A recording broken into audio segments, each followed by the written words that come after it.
ഇന്ന് ഡേ 6 എൻ്റെ ഒരു എൻറ്റയർ ഡേ എങ്ങനെയാണ് പോകുന്നതെന്നാണ് കാണിച്ചു തരുന്നത് കേട്ടോ.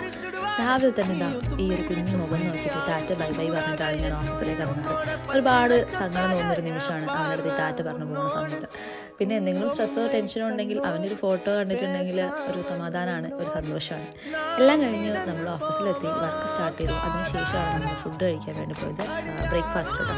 ബ്രേക്ക്ഫാസ്റ്റ് നമ്മളുടെ ഓഫീസിന് തൊട്ടടുത്തുള്ള ചേച്ചിയാണ് നമുക്ക് ബ്രേക്ക്ഫാസ്റ്റും ലഞ്ചും പ്രൊവൈഡ് ചെയ്യാറ്. അപ്പോൾ നമ്മൾ അവിടെ പോയിട്ട് ബ്രേക്ക്ഫാസ്റ്റ് കഴിച്ചു. ഉപ്പുമാവും പപ്പടമാണ് ഉണ്ടായിരുന്നത് കേട്ടോ. പക്ഷേ അതെനിക്ക് വലിയ താല്പര്യമില്ലാത്ത ഫുഡായതുകൊണ്ട് എൻ്റെ മുഖത്ത് അത്ര സന്തോഷമില്ലാത്തത്. പിന്നെ നമ്മുടെ ശോഭ ചേച്ചിയുടെ ബർത്ത്ഡേ ആണ്. ശോഭ ചേച്ചിയാണ് നമുക്ക് ഫുഡ് തരാറ് കേട്ടോ. അപ്പോൾ ശോഭ ചേച്ചിയുടെ ബർത്ത്ഡേക്ക് നമ്മൾ ഒരു കേക്കൊക്കെ മേടിച്ച് കട്ട് ചെയ്തു. ചേച്ചിയുടെ വകയായിട്ട് നമുക്ക് ഗീ റൈസും ചിക്കൻ കറിയും പിന്നെ പായസവും പിന്നെ ഐസ്ക്രീം കേക്ക് എല്ലാം ഉണ്ടായിരുന്നു. എല്ലാം കഴിച്ചു. ജിം എനിക്ക് നല്ല ഓർമ്മയുണ്ട്. പിന്നെ ഓഫീസ് കഴിഞ്ഞ് വേഗം ജിമ്മിൽ പോയി ഈ കഴിച്ചതെല്ലാം ഞാൻ പോയിട്ട് ദഹിപ്പിച്ചു.